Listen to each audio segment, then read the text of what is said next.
All right. Let's go ahead and jump in. 4 o'clock, 4:01. Thank you all for coming out. It's been a exciting week. I'm really, really excited to share this stuff with you. Holly has been hanging out with me all day, so she's been able to see some sneak peeks, and based off her excitement, it makes me excited. Don't trust her excitement. I know. She seems relatively excitable. So no, I think that I've got a lot of stuff to share with you, a lot of stuff to show, and really what we like to do here is we like to treat this very much like a brain dump.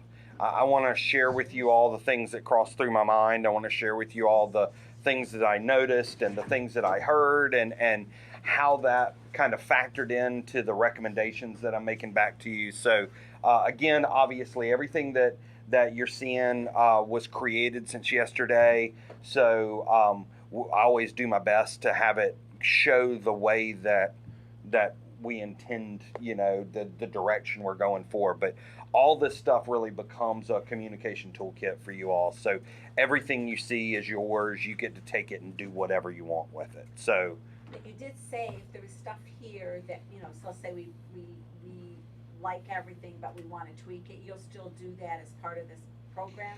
So my task is to have stuff, if you have tweaks that you can offer today, then we're going to go ahead and package that stuff up, because they really want me to deliver a toolkit to you tomorrow. Like it's focused on being quick. That being said, if there's additional stuff down the road, you just let me know and we fix it, because everything happens in a digital world. So yeah, I think it's unrealistic for us to respond in a couple of hours. Well, and again, it is intended to be a toolkit that helps you to take it and evolve it and run with it from there. So it's that's part of what we're shooting for, is just helping to push you towards the goal line. That makes sense. Formats we can modify. Absolutely. Everything. Related to that, Karen and I were talking a little bit earlier about the possibility that we might want to assemble our communication strategy team again too, after it's sunk in a little bit. Absolutely. And then share all our feedback with each other. Absolutely.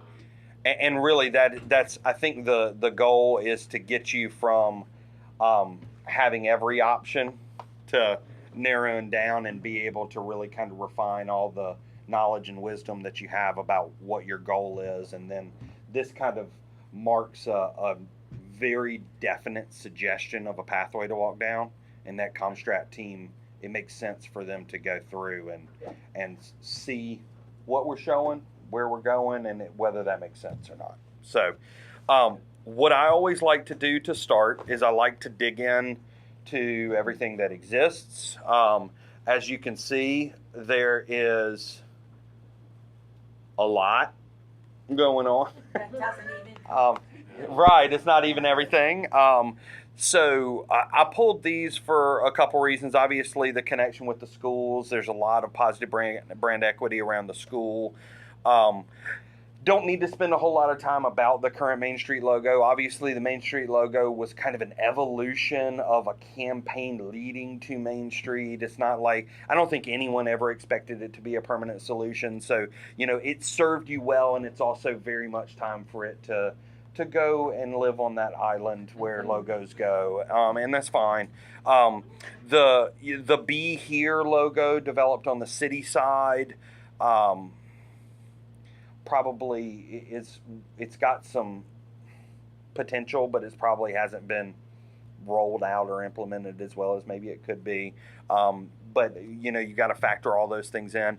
Honestly, of everything that's on here, one of the things that really struck out to me as being, typically I always sit there and look at how I would change things. I think that's what designers do. You're one of the rare circumstances where when I see your city seal, I'm like, all right. Like, city seals aren't works of art necessarily. There's a certain amount of design diplomacy / concept buffet that happens there, where a lot of people just throw a whole bunch of stuff in one place and then call it a day. There's something about the way that yours is put together that I kind of like, and I have to tell you, once I saw it integrated into the sculptural arch right here at the parking lot, I was like, oh, okay. Yeah, just no reason to change anything right here, I guess I should say, back there in the parking lot. So, city side, you know, the seal's doing its job. Nobody here's hitting a home run, but also nobody here is absolutely horrible. What this very much showed me is it showed me that there is a need to have some elements that allow us to have a little bit more continuity between some of the different efforts. One of the biggest things is how do we convey the name Saline? And the consistency through that, I think, is an important thing for us to be able to give in. The Saline in the top middle shows you there can be some difficulty when you have a capital S and a capital A next to each other because there's a weird triangle of white space that occurs. So, you know, all those different dynamics we'll talk about as we dig in. Second thing has nothing to do with graphic design, but I heard a lot of talk about bedroom community and how Saline was a bedroom community. So I always like to check what people say to the realities. So I went to the census map, and you guys in the city limits, you have 3,800 people that leave the city every day to go to work, and you have 6,800 people that come into the city to work. So you are a employment attractor. It's one of those interesting dynamics where I guess technically when you compare the 3,800 that leave to the 530 that live here and work here, you do have more people leaving to go to work than working next door to themselves, but you have more people that come here to work than you have to leave to work. And that's an interesting dynamic. I think it's just one of those things to consider. And then there's another website that I shared with Holly called datausa.io, and I like to dig into it a little bit too. It's got some really amazing information on there about the community. This is focused in on the city itself, and what it is a graphic distribution of job types. This confirms all the things that we heard. You're a community that has financial affluence, you have high education, and you have jobs that have a certain amount of prominence. You're a community of thinkers. And when you're a community of thinkers, it means that you have to be able to have things that stimulate that. You can't have, you can't be too hokey, you can't be too silly. You got to have things that have a cleverness to them. And you know, stuff that plays well is stuff that's well thought out. Make sense? So from there, we move into that concept that we talked so much about with Comstrat on Tuesday. And one of the challenges that I think that they encountered as they were considering the branding for Main Street. It is the fact that for Saline Main Street, you really need two main components. You need an organizational brand, and then you need a destination brand. We had a lot of conversation about, is it uptown, is it downtown? I'll show you where I landed there, and I think you're going to be like, oh, that was a really clever solution. I think it's clever. And then, of course, the organizational brand, being able to tap into the organization itself. When you acknowledge and adopt those distinctions, it starts to make things a lot clearer in what each of those purposes is. When the only thing that the organizational brand has to do is identify what group is doing things, then it changes the dynamics of what that identity needs to convey. That's the identity that creates a relationship that cultivates donors. That's the identity that creates a relationship that cultivates volunteers. That's the thing that builds confidence among our business owners. Like there's a group of people that is supporting the business community. That's the identity that creates the threads between our volunteers so they feel like a family instead of simply feel like they just showed up to run a beer tent. But it doesn't have to tell the history of this town. It doesn't have to convey the personality of all its residents and all its businesses. It's an organizational identity. And just like that, the destination brand doesn't have to bear that heavy load of explaining what in the world Main Street is and How do you have a main street when you don't have a main street? And all of those dynamics. So, everybody still with me? Mhm. Sweet. All right, so I'm going to jump into the elements. Typically, the way that I go about this, I like to start with color. I like to land on a color palette. I feel like using color to create connectivity is extremely important and super easy. So I take a slightly different approach than what you guys were doing, mainly because I'm trying to pitch an idea, I guess. So it's like we're going to use color to show the connectivity. But I did a couple different things. First of all, I tried to look at all the different colors that were currently in use. And when you look at all the colors that are used by the chamber, that are used by the main street, used by the city, used by the schools, you got a lot of different colors, and there's not a lot of consistency in there. And then from there, I went in and I started to use some of the services that I tap into with identified color palettes, and I started to search some terms like Michigan and salty, and find out where I had this overlap. And it was kind of interesting where, as I was looking at terms, your school colors obviously made their way back in there, but I wanted to do more than just that navy and maize. Is it navy? Blue and maize, whatever, I know it's maize. So I landed on 6 colors. They never look right on the screen, but I just want to show you kind of where we are. We've got 3 that live in the blue family. We've got a good, dark, rich blue, but then we've got 2 lighter blues that kind of lean a little bit more towards the green. We've got a brick red that's inspired out of some of the photos that I took right in downtown, and then we've got that gold, and then we've got that kind of warmer butter, light yellow. I made a very conscious decision to not also try to include a green in there. I wanted to keep the overall spectrum a little tighter. Part of the reason I did that is I knew the chamber had a logo that had a much broader spectrum, and I didn't want it to feel too competitive. Same thing with what the city's using on the marketing side. It kind of carries all 4 of those main colors that we come across. So I wanted our palette to be a little bit tighter. And then from there, I started to look at typefaces, and you always have to ask yourself, where do you land for continuity? There were a lot of folks that had selected all caps, and that was an interesting choice to me. Selecting all caps, sometimes it makes a lot of sense. It's very solid, because there are no ascenders and descenders. It ends up creating a design that's a little bit more modular in nature, because your typeface really is simply a rectangle. But we also had some of those weird challenges of the air around those capital A's.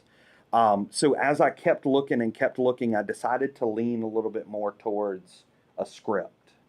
And scripts can be super hard as well. When your name starts with S, there are some funky S's out there. And I think that being able to land on something that really looks good and really works was something I was shooting for. So I've landed on 2 main typefaces for the system. The primary is a script, and then the secondary is called Burton Base. And Burton is really, really nice because it has so many different versions. It has a clean version. It has a whole set of like inline and shadow and hash marked and all this kind of stuff. And then it even has a variation called Burton Hand. So it has a little bit more naturalized edge on it. So a lot of variation in a single face. So what that does is that really loads us up for brand extension. But I want to show you why I picked that primary. What I ended up landing on was I took that primary word type. I loved the way that the S looked. Script S's are funny. Sometimes the top is larger than the bottom. Got a bigger swoop up top and then a little. I didn't want that. I wanted to make sure I wanted that weight at the bottom. So what I did was, when I developed this word type, I shifted the baseline of the ALINE up. I actually shrunk it down so it's about 90% what the S is, and then fit it into that hole so everything was really nice and tight. One of the other things that can be problematic in script typefaces is there's a tremendous amount of width variability in each letter. I really liked this one. That's what the diagonals are. It shows you that the width is consistent in all those letters. So it helps the eye to make its way through that word. And it allows it to be kind of nice and self-contained. So that's what I'm thinking on colors and typeface. And then from there, we start moving into some of the message and values. And with this, I tried to lean very heavily on some of the work that Comstrat had done. Again, a tremendous amount of thought that the team has put into this. And I didn't dig into this very much before the input. I wanted to hear and kind of draw out of it what I felt like I was hearing people say, and then go back and compare it to what you all found. And in that brand personality category, it was like an exact mirror. It was a perfect match. The things that I heard and the things that I wanted to convey, when I went back and looked, it was like they're saying the same thing.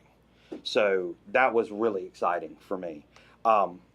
To narrow it down from a destination brand standpoint, we want to convey that we're upscale without exclusive.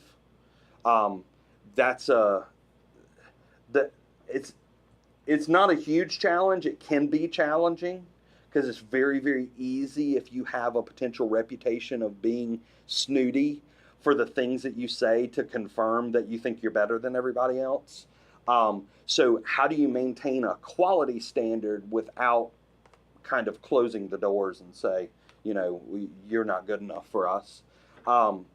Friendly and inviting, family oriented, that perfect blend of traditional and progressive.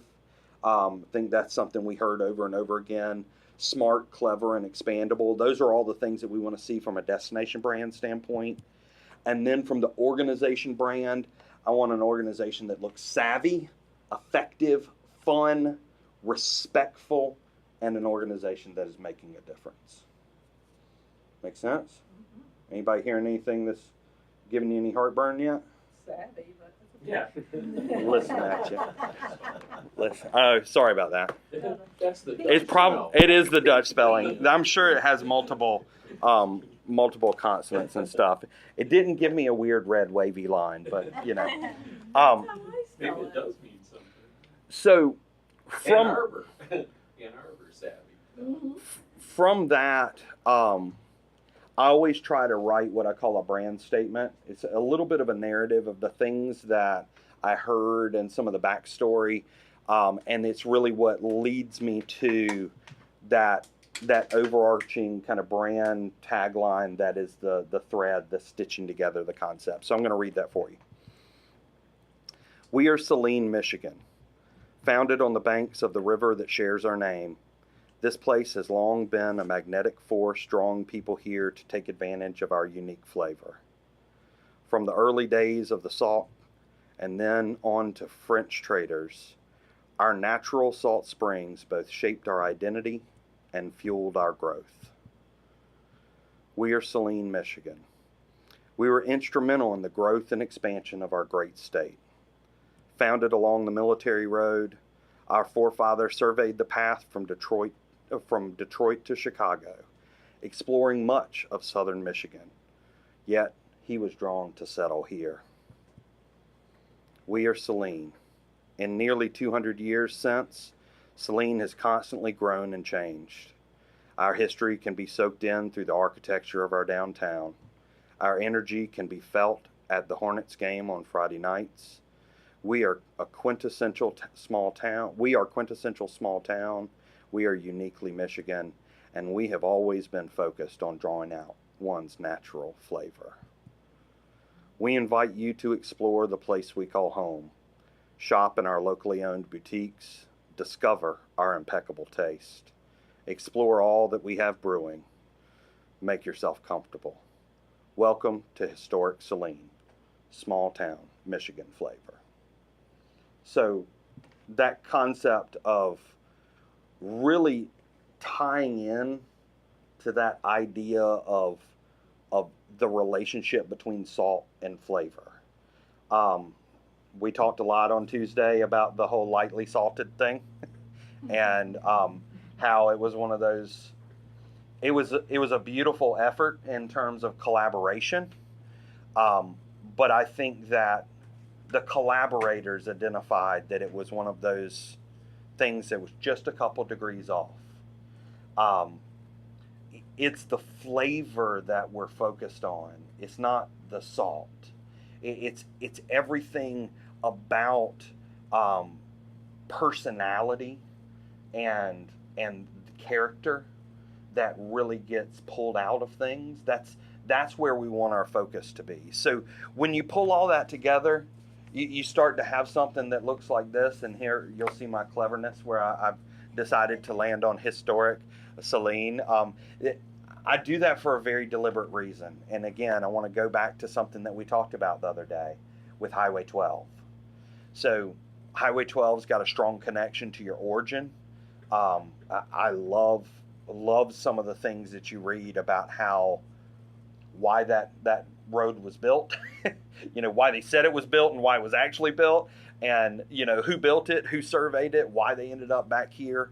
But then also there's a lot of talk about how it impedes walkability and it creates a lot of traffic right in our downtown.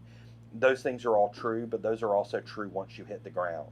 It's like I said on Tuesday, all those things are true once you've already won the competition. If you've already gotten a person here, you've already gotten them out of their car, you've already got them on the sidewalk, and literally the thing that you're fighting is getting them to cross Michigan, then you're winning. So the reason that I landed on historic is because as I traveled through the community, we heard a lot about new residents who were moving into the area because of the schools and never connecting with the community. Part of the reason that they're not connecting with the community is because they're not finding the services that they need provided to them from your standard retail strip centers. And therefore, you're being removed from their consideration set without them ever exploring downtown.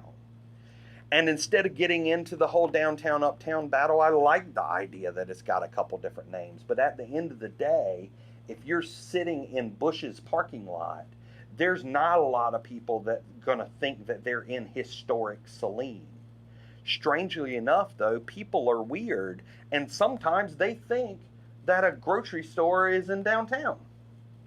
So I think that it gives you the best platform to communicate to someone. Until you have explored our historic core, you haven't met Saline.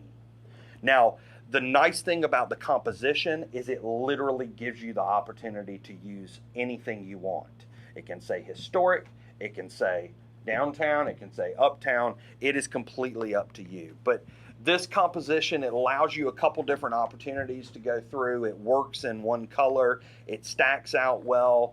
Part of the reason that I created and nestled that A-L-I-N-E up into the S like that was it created a space underneath it for your different modifiers. So you can have different variations on your tagline. You can have the Michigan modifier. But what's really nice about this is it creates a platform that it allows you to easily tie in to some of the stuff that the city has been exploring. It allows a placeholder for the Visit Saline's page. It gives you that opportunity to kind of fall in and connect some of those dots. Okay, so let's put that to a side for a second because that really is focused in on the destination brand elements. But then from there, I wanted to dig into the Main Street brand. You guys were, I think you had put some thought into it, and a lot of times I'll go into a community and they're not really even sure themselves whether they're Saline Main Street or Main Street Saline. They kind of do it interchangeably. You very definitely were Saline Main Street. I wanted to use your organizational identity to reinforce the word type, so I wanted to use the same Saline.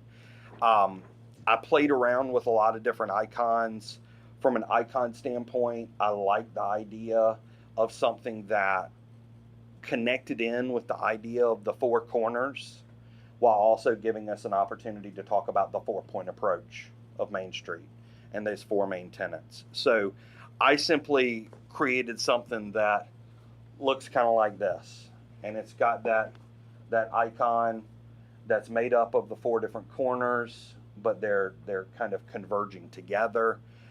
Each one of them made up of a different color. We can use those 4 colors, you can see at the bottom, to represent the 4 teams and that 4-point approach.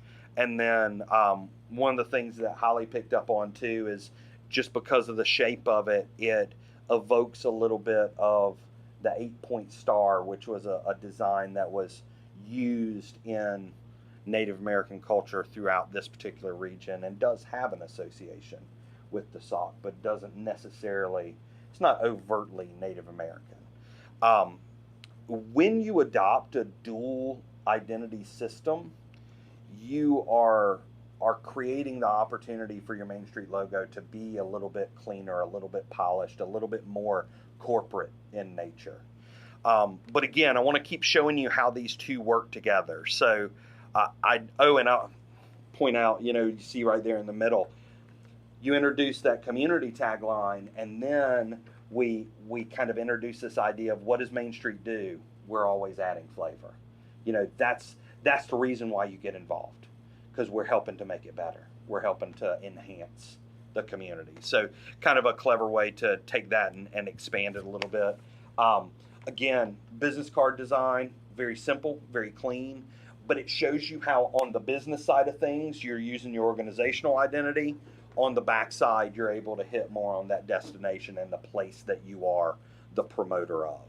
Now, in the same vein, being able to use the brand to tie in and create those parking cards that we had talked about that the city's already worked with a little. I like the idea of you all being able to get a little bit of credit for having those. And then the other thing that we talked about on Tuesday was the drop-by cards. And what you see here is just, it's kind of a card that you can give the business owners, and it's made with a blank so that people can literally hand sign it. This is not just for Holly to do. This is literally something that everybody on the board can have. So it gives that personal touch, and it really makes them feel like when you stop by and you're checking in on them, it's Main Street, showing their support. And it just says, as a business owner, you put on an event every day. We wanted to stop by and check in. And that's a concept that I truly believe in. When you open your doors, you're throwing an event every single day and you're doing it on your dime. So we need to make sure that we're there, showing our appreciation and checking in with you. The next thing is something that I think is kind of clever. Holly and I were talking a little earlier today about, I wish there was something that you could do that was your kind of subtle way to celebrate and kind of, everybody does ribbon cuttings, everybody does, these little things. And, what if we introduce the idea here in Saline of what we call toss the salt, and it's like the way that we celebrate is that idea of granting somebody good luck by throwing salt over our left shoulder. And it can be something that's ours. And, it's a very, very simple concept, but once again, it's a concept that's taking our unique identity and blending it together. I also was extremely impressed, not only that you had moved to a single sponsorship ask, but your sponsorship guide, your 2-pager was beautiful. It was amazing. One of the best I've seen. What I wanted to do was I wanted to take it and I wanted to, I don't want to show you this yet. Yeah. Hey, well, just for a second, could you go back to the previous? Yes. I wanted to go to the previous for a second. Yep. Yeah. Okay. And literally those are just designed as standard business cards where you do a bunch of blanks and you just give them to everybody. Yeah. And that's why you. What I was trying to imagine was something like this, on a t-shirt, mug or something, or whatever. Right. I'll show you some more of that stuff. Oh, All right. yeah, I'm gonna jump through this next one really quick, so just don't look at it. Close your eyes. All right. So then, Oh, yeah, here you go. I love the blue shirts. I love what you've done with the volunteers. You've given a ton of them out. Nobody needs to feel like they need to get rid of those, but obviously one of the big graphics on that is your current Main Street logo. So you need to start thinking about new designs on what that volunteer shirt's going to look like as you start to adopt the new brand. So, be clever with it. Have something that people like to wear. Have something that maybe they're wearing when they're not volunteering. Just make sure that you're doing stuff that kind of carries that forward. This next area I love. This to me is where any system starts to grow legs. So we've seen the colors, we've seen the typefaces and the overall approach to design. Now we can see how it can make its way into your events, creating connectivity between those events while still maintaining the individuality of those different events. So I know we're moving into Oktoberfest, so I wanted to go ahead and do it first. So again, here you see a design that it kind of maintains a certain amount of ornateness while still becoming simpler. The current logo is good, but it's got a lot of gradients, it's got a lot of textures to it and that kind of stuff. This gives you the opportunity to adopt more of a singular word type and then a more ornate version. I'm a big fan. Anytime you're doing Oktoberfest, you always can lean on those diamonds of the Bavarian flag and that kind of stuff. But being able to have that simple way to connect the dots, everything doesn't have to be exactly the same. The Oktoberfest is more important that typeface is connected to Oktoberfest than it is the script from our primary. So it's not forcing everything to look exactly alike. The next one that I wanted to show was for Ladies Night Out. And I know Renee has taken that over and had a really, really good first time event that you kind of managed. I was telling Holly earlier, I love Ladies Night Out as an event. I hate designing logos for Ladies Night Out because oftentimes the logos it's like, okay, we're going to have Ladies Night Out, so we need a wine glass and a shopping bag and some high heels. It's like, God, we have really simplified down the female sex, the gender to not being real deep. So I really, Night out was what? Beer and beer. right. So what I wanted to do was I wanted to introduce a couple ideas when it came to Ladies Night Out, with an overall look, just creating something that was kind of a little bit more fashion and style driven, but also was a little bit more content neutral, because I know Renee had talked about wanting to be able to have interchangeable themes. And you don't want your logo to be too dictating when it comes to the overall theme of the event. So again, you see that you kind of have a way of marketing, but then you see in the bottom corner just a very simple logo. The reason why a simple logo makes a lot of sense is you can explore expanding this out into the Night Out series, so that it's not just about Ladies Night Out, but it becomes strategic events over the course of the year that are intended to cultivate the market and extend the retail life of downtown. So you might have a ladies' night out, a guys' night out, a family night out, and then have one that's all focused around school pride with Hornets Night Out. So I think you can take that idea and run with it. See if any of that makes sense. But hopefully you see kind of the strategy between those. I designed a logo for Winterfest so you wouldn't kill it. Again, really, I just wanted to do this just to show that once you adopt a certain platform, the expandability actually becomes really easy. And what you start to see is you start to see how much time is spent on trying to create these logos, when in actuality, the continuity is far more important. The next thing that I did was I wanted to show kind of an evolution of the summer music series. So I'm suggesting that we tweak that and call it Salty Summer Sounds. And this is kind of the design of maybe more of a poster layout for those, something that captures that energy, but then again ties into that brand identity. Trunk or Treat, which I'm a big fan of these events. So again, you start to see some continuity through those different elements. And then together, you start to build what actually feels like a series. So many times, our event logos are designed in a vacuum because they're designed by the committee that's putting them on. And then from year to year, they might constantly change them because they want it to look different from last year. It is far more important that our event goers realize, A, all these great things are happening in historic Saline, and B, Main Street is making this happen. So, does that make sense? And then we were doing a little more brainstorming and kind of, I know there's been a little bit of talk by some of the businesses about exploring maybe doing a farm to table type dinner or a harvest dinner or something like that in the community. So understanding that becomes a very easy extension with like Salt to the Earth, farm to table feast. So again, once you have the foundation laid, it actually creates the springboard for creativity and all this stuff starts to flow pretty quickly. And then the final section I want to share with you is, I call it marketing, but it's really the catch-all. We talked a good bit about banners. What I did, I designed a series of different banners with different messages that go through.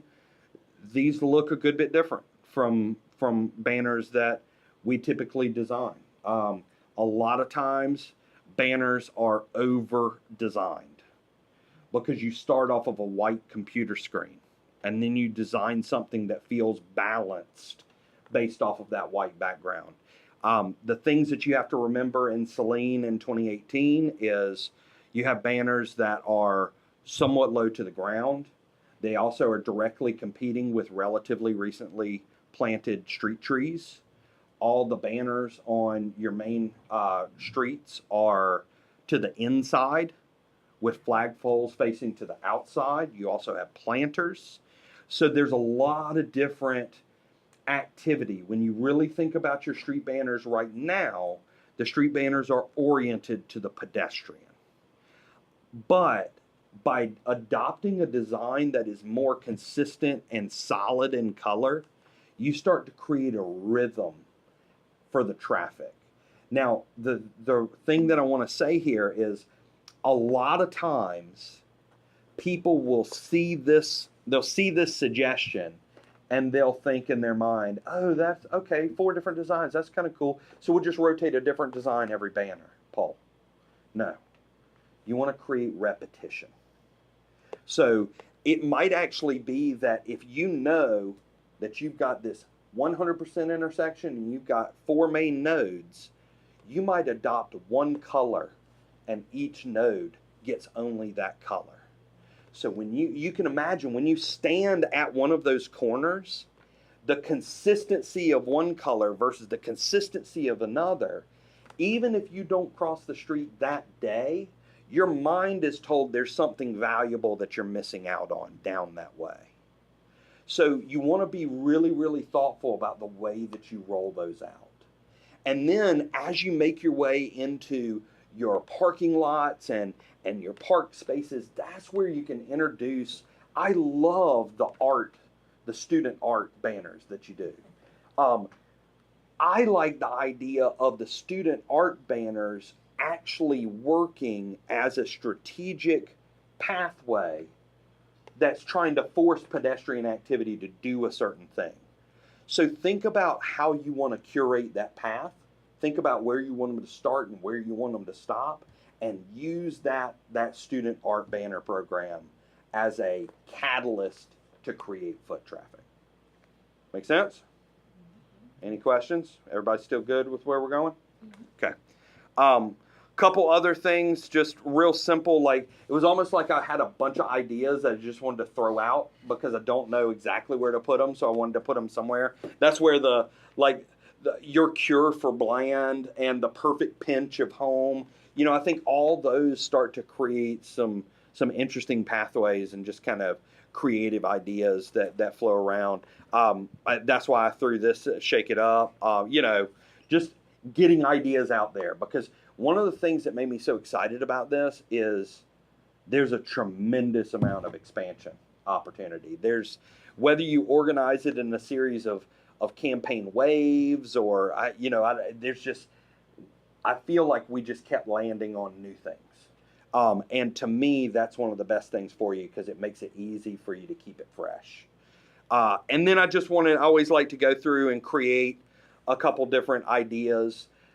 I always firmly believe that from the destination brand standpoint, that should be a gift that the Main Street organization gives to the business community. For some reason, everyone is so scared that people are going to dilute the brand and mess it up. And I've been doing this for a long time in a lot of places, and I've just never found that to be true. I truly believe that at the end of the day, people, that they're trying to be helpful and they're trying to make money.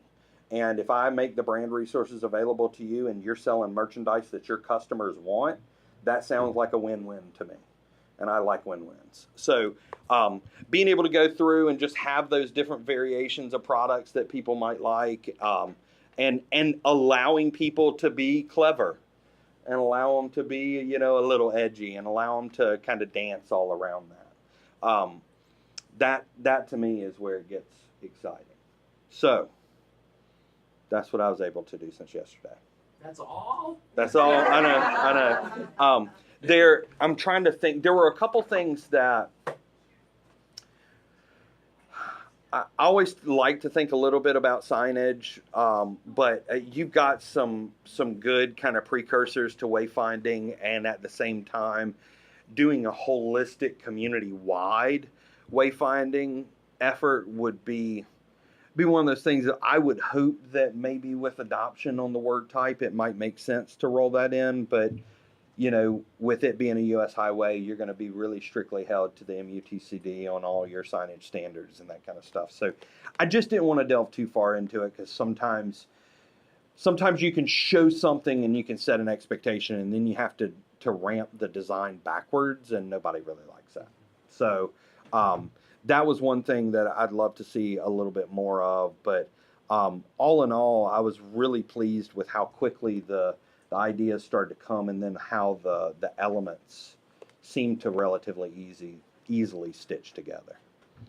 So with that, now that Karen's here, let's wrap it. No, I'm just kidding. Start over. Yeah, let's start all over. No, you're fine. I'd love, what are your thoughts? What are your kind of gut reaction as you start to see the system come together and the different ideas out there? What's your... I have to say, Ben, I think you're an extremely talented person. Oh, thank you. I Thank do. you. I do have a question, though. Absolutely. When you put the historic, Saline, I heard you saying earlier, about the uptown, downtown. I'm wondering why you specifically picked historic, when you sounded like maybe that was not the best word for the newcomers, and are you trying to market downtown versus the entire town? So in Saline, here's how I read the community.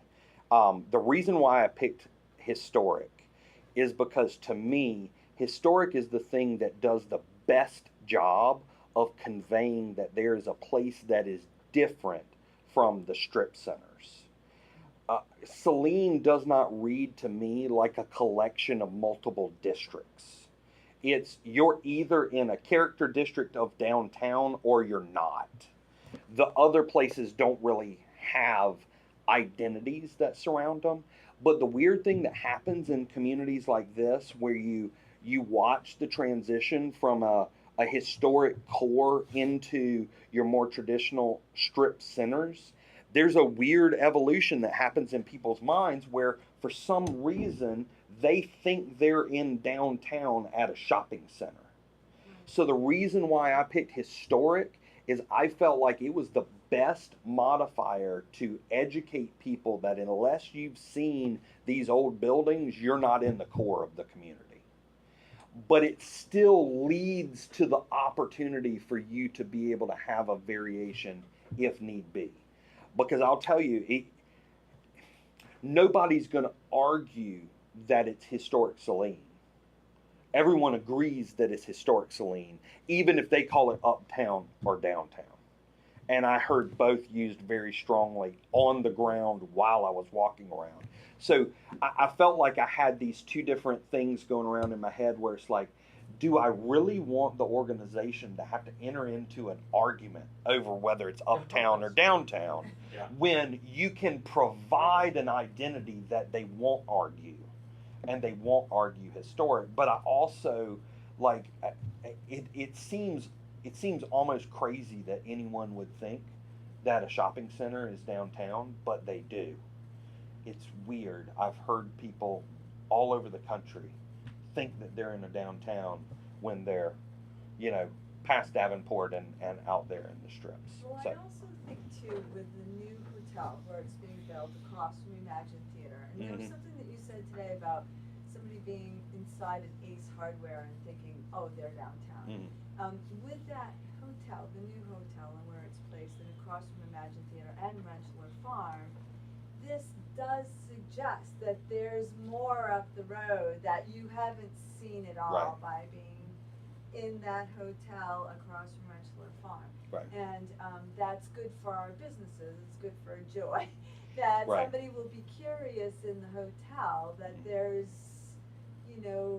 fine dining and a historic district and classic small town Michigan feel. absolutely. Even the small town feel or small town flavor suggests if you're in that area that's grown up, that's not the end of the line. Exactly. And the other thing that's nice about it is